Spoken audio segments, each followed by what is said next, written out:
Hi hello నమస్తే welcome to పురా local. Sankranti అంటే అందరికీ గుర్తొచ్చేది సినిమాలు. తెలుగు ఇండస్ట్రీ నుంచి సంక్రాంతికి దాదాపు 3-4 సినిమాలు అయితే రిలీజ్ అవుతాయి. ఈ విషయం అందరికీ తెలిసిందే. కానీ ఒకటే ప్రొడ్యూసర్వి 2 సినిమాలు రిలీజ్ అవ్వడం కొంచెం ఆలోచించదగ్గాల్సిన విషయం. ఈ సంక్రాంతికి దిల్ రాజు ప్రొడక్షన్ నుంచి 2 సినిమాలు రాబోతున్నాయి. ఒకటి గేమ్ చేంజర్, ఇంకోటి సంక్రాంతికి వస్తున్నాం. గేమ్ చేంజర్ 600 కోట్లకు పైగా బడ్జెట్తో నిర్మించబడింది. అలాగే సంక్రాంతికి వస్తున్నాం సినిమా కూడా 80 కోట్లకు పైగా బడ్జెట్తో నిర్మించబడింది. ఈ 2 సినిమాలు సంక్రాంతికి వస్తున్నాయి. మధ్యలో డాకు మహారాజ్ బాలకృష్ణ నటించిన సినిమా కూడా వస్తుంది. కాకపోతే ఈసారి దిల్ రాజుకి పెద్ద దెబ్బే తగలబోతుందని అందరూ సినీ వర్గాలు అటు సినీ విశ్లేషకులు అంటున్నారు. కారణం ఏంటంటే పుష్ప 2 ప్రీమియర్స్లో తొక్కిసలాట జరిగి ఒక మహిళ చనిపోవడం, ఒక బాబు కోమాలకు వెళ్ళిపోవడం, తర్వాత కేసులు అవ్వడం, జైలుకి వెళ్ళి అగ్రహీరో మళ్ళీ బయటికి రావడం, కొంతమంది ఇంకా జైల్లోనే ఉండడం, ఇలాంటి పరిణామాలు చోటు చేసుకున్నాయి. దాంట్లో భాగంగా సీఎం ఏకంగా అసెంబ్లీలోనే ఇకపైన బెనిఫిట్ షోలు ఉండవు, టికెట్ల రేట్లు పెంచము అని ఆయన అసెంబ్లీలోనే చెప్పడం జరిగింది. దాంతో మొదటి దెబ్బ దిల్ రాజ్కే తగలనుందని అంటున్నారు. ఎందుకంటే గేమ్ చేంజర్ 600 కోట్లతో నిర్మించబడింది. ఖచ్చితంగా దీనికి బెనిఫిట్ షోలు కావాలి.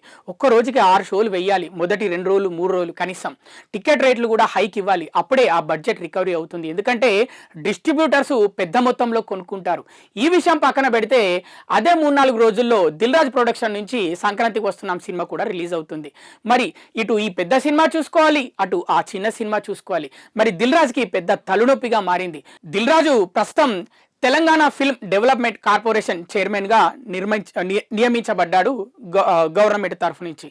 కాబట్టి ఆయన చేతుల్లో విషయమే. కాకపోతే గవర్నమెంట్ నుంచి అనుమతి రావాలి టికెట్స్ రేట్స్ పెంచుకోవడానికి, బెనిఫిట్ షోలకి. మరి ఇది సాధ్యం అవుతుందా? ఎందుకంటే ఇలాంటి పరిణామాలు చోటు చేసుకున్నాయి. ఏకంగా ఒక అగ్రనటుడు, నేషనల్ అవార్డు తీసుకున్న నటుడు జైలుకి వెళ్ళి రావాల్సి వచ్చింది. మళ్ళీ ప్రెస్ మీట్ల మీద ప్రెస్ మీట్లు అంటే సవాల్గా, అటు సీఎం వ్యాఖ్యలకు వీళ్ళు సవాల్గా ప్రెస్ మీట్లు పెట్టడం, అటు పోలీస్ డిపార్ట్మెంట్ కూడా ప్రెస్ మీట్లు పెట్టడం, ఇకపైన బెనిఫిట్ షోలు ఉండవు. 1,30,000 కుటుంబాలు ఈ రాష్ట్రాన్ని రక్షణగా ఉండడానికి ఎప్పటికప్పుడు పనిచేస్తున్నాయని అటు ఏసీపీ చెప్పడం, మాపైనే ఇంకా జులుం చేస్తూ మమ్మల్ని సరిగా చూడట్లేదు, మమ్మల్ని తక్కువ చేసి మాట్లాడుతున్నారని సాక్షాత్తు పోలీసులే చెప్పడం, ఇవన్నీ పరిణామాల మధ్య మరి దిల్ రాజుకి అయితే దెబ్బ పడనుందని అందరూ అంటున్నారు.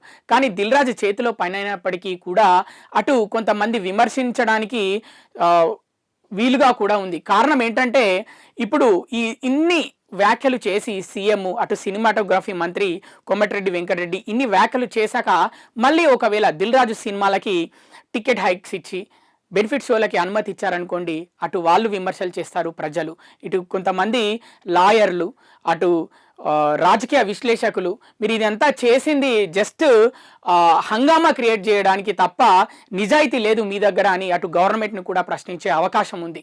కాబట్టి మరి దిల్ రాజుకి దెబ్బ పడనుందా, లేకపోతే టికెట్ రేట్లు పెంచనుందా గవర్నమెంటు, బెనిఫిట్ షోలకి అనుమతి ఇవ్వనుందా, మరొక వారంలో మనందరికీ తెలియనుంది. ఇవి ఇప్పటి వరకు ఉన్న అప్డేట్స్. మరిన్ని అప్డేట్స్ కోసం చూస్తూనే ఉండండి పురా local, your choice for local voice.